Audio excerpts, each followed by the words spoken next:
Pastor Ellie. And I'm Pastor Curt. And we're from Seven Seas Ministries. And each and every one of us has a family. Some of our families may be small, some may be big. You know, we might have a lot of brothers and sisters and cousins and all that. Some of us may have none of that. We might have just a few distant relatives. But we all have families. And we also, most of us have people that we work with, people in the workplace, maybe people we go to church with, people we go to school with. So we all have people around us. There's like a circle of people around us, whether it's family, friends, co-workers, fellow church members, whatever it might be. And we'd like to touch on the topic of division today. And division can happen in a lot of different ways. There are many different causes, but what we'd like to talk about today is contention.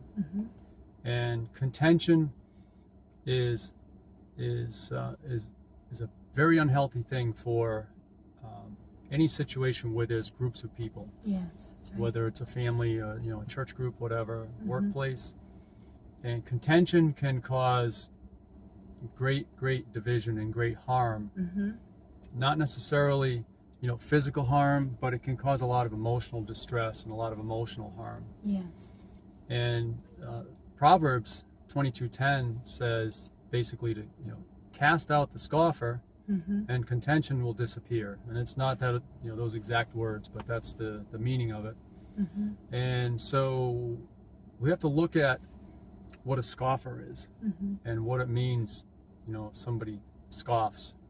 That's kind of a funny word. It reminds me of cough. But, Yeah. So if somebody is a scoffer, it means that they're constantly negative. They're derisive, which means that they're always looking down at people. Nobody can ever do anything right. They're the only one that's right. And they express their disdain for other people through negative comments and negative expressions on their face. And they're always putting people down, and inside of them they have a sense of superiority. They think they're better than everybody else, and it may not be that they're wealthy or of any of that. It's just for some reason they have this thing in them that makes them think that nobody can do anything as good as them. Right. They're better, and so what happens is they begin to say things. Yes. They put people down, they insult people, they make comments about the way people look, about the way people do things, about the way they dress, anything. It could be just about anything. Sometimes, and it doesn't even have to be straightforward. Sometimes it can be with a little laugh or a little smile behind it. They make a comment and smile. Try to say it jokingly and try to make it seem like it's a funny thing. Right. But deep down, it's definitely... Yeah, the dig is still there. The dig is still there. They're and still cutting people with their words. The seed has been planted, right. and it's in the atmosphere. It's working. It's doing its little work. And so once this happens, these people that are this way, they sow discontent, and they sow bitterness and anger and hatred, and it becomes... the atmosphere around that person becomes chaotic, and it's like has a buzz to it. It's just very busy. Like there's always something going on, It's not a always good something. either. That's right. Yeah. It's always something working in that atmosphere, in that room, that particular room, or that particular area. There's always something buzzing, getting ready to hit at any time. Yeah. And what it does is it causes people to be on edge all the time, and the next thing you know, people are arguing with each other. And it was usually one person that sowed these seeds of discontent and strife, and suddenly now that person is sitting back and watching as other people are arguing and not getting along. Right. And there's a spiritual side to this. There are a few different things that we want to talk about. But the Bible, like I said, says to cast out the scoffer, and contention will disappear. Yes. So what do we do? How do we cast out the scoffer? Does it mean that we physically pick them up and move them? Not very often, no. Almost never. But it does mean that there are a couple different things that we should do. First of all, if we see it, we need to recognize what it is. We need to recognize that contentious spirit, yes. For lack of a better word, because it sows things into the atmosphere. Right. It's that source. It's the source of the problem. Right. That we got to really, let God help us see it. Yeah.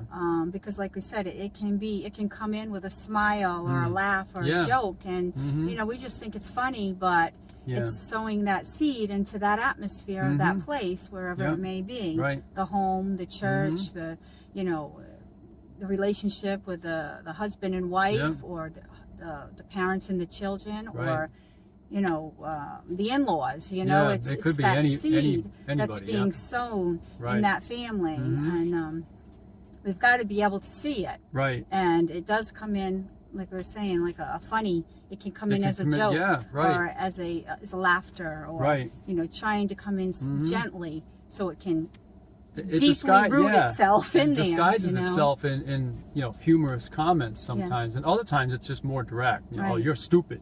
Stop being so stupid. Or it's things like that they catch you. Yes. And the next thing you know, you're becoming angry, and that anger leads to bitterness. And if you leave it long enough, it can turn into hatred and a hard heart. And so we need to take a stand against that thing.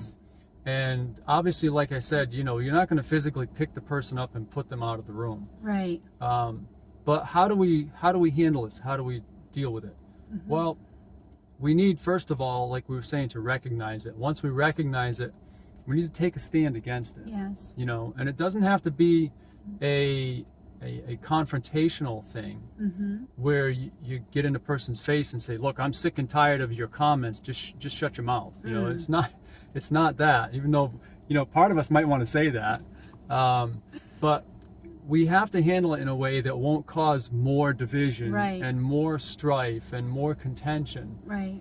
And so sometimes it's as easy as just in a gentle kind of way, standing up to those comments. That's right. Even if it's something like, well, it wasn't really necessary to say it that way. Just a comment like that. It doesn't have to be confrontational. Just not agreeing with it. Don't laugh about it. Don't Right. find the humor in it. If they're coming in and it's and they're trying to bring it in as a joke, or just don't laugh about it, and that shuts that thing down. It will shut it down fast. And you'll even notice the person's face will kind of get serious, because they're like, well, why didn't they just laugh at that? That was funny. That was humorous. It should have been. And they'll try to come back with another thing to plant that seed in there. But if you just don't laugh at it, don't find it funny, change the subject. Don't give it any space at all. It'll shut that thing down. And it may take work. It may take some time to get the person that is using that, or it's working through them. It's going to take some time, because probably all their lives, or for many years, they've been able to do this freely. And they're going to keep trying and trying, but the more we keep going against it and resisting saying, it, no, it's not going to happen here, it's not going to happen here, eventually they'll get tired, and they'll realize because they don't get recognition for it. They're not, nobody's feeding into it, so eventually it'll just wither up and it'll stop. That's it. You starve the thing. You starve it from entering in to your atmosphere and your surroundings, your family, or your church, or wherever it may be trying to enter in. You starve that thing so it cannot come in, and you stop its food supply, and that's that laughter that tries to come in. Just don't laugh. Just cut it off. Just cut it off. And in whatever way you feel you need to cut it off, you cut it off. Right. And then the other thing, the other side of it to look at is the spiritual side. And sometimes we literally have to rebuke a spirit. We rebuke the spirit of sarcasm, or spirit of contention, or whatever it might be, spirit of manipulation and control, because a lot of times these very same people are very controlling and manipulative, and they'll try to use the things that they say to control people and get them to do what they want them to do. And without coming right out and saying, I want you to do this, or be this way, or behave this way, they'll manipulate their way into it. So we have to be aware of that, and we can rebuke those spirits. And we may not always recognize whether it's a spirit of contention or a spirit of manipulation or whatever it might be, but we can still rebuke the spirit. That's right. And it doesn't have to be anything fancy. Yes. It's just basically, it doesn't have to be out loud. If we're in a place where there's a lot of people, we'd look a little silly if we were standing there, 2 or 3 times a day saying out loud, I rebuke you in the name of Jesus. But we can go off by ourselves and pray, or we can, Yes.